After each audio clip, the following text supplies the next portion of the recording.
Ramdam na raw ng ilang magsasaka sa Batangas ang epekto ng El Nino sa kanilang mga pananim. Ang ilang mga tanim na gulay natutuyo na dahil sa tindi ng init. Alamin yan sa report ni Paul Hernandez.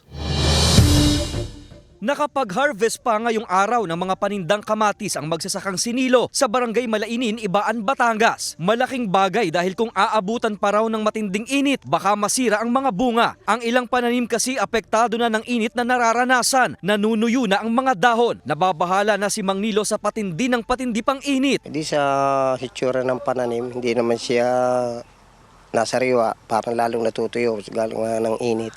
Sa darang ng matinding init, natutuyo na rin ang mga lupa. May pinagkukuhanan pa raw sila ng tubig sa ngayon. Pero hindi tiyak kung masasapatan ang nasa 6 na ektaryang natutuyong lupa. Ang pag-asa na lang daw nila ay ulan. Hindi naman kami pwedeng tumanim ng tuyo. But tatanim ka ng tuyo, tatanim ka ng mga Marso.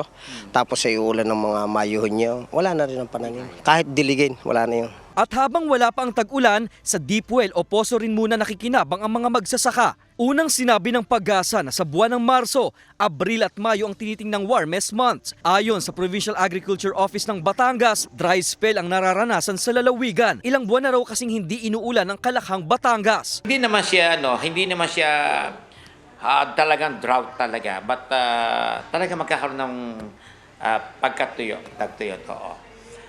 Hindi naman siya nasa kategory talaga na drought kung tawagin. Alam daw nila ang iniinda ng mga magsasaka. Higit 20 million pesos ang pondo nila para tumugon sa mga apektadong magsasaka. Katuwang daw nila ang DSWD para sa Cash for Work program. Paggagawa mo ng mini dam, magagawa ka ng paghahakot ng tubig, kung saan ang magandang source, pag-identify, pag-iipon, yan yung mga activities na kinakailangan nilang gawin.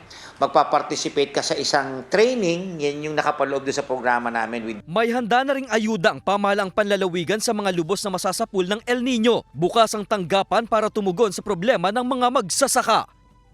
Kasama si Buhay Adante Jr., Paul Hernandez. Balitang Southern Tagalog.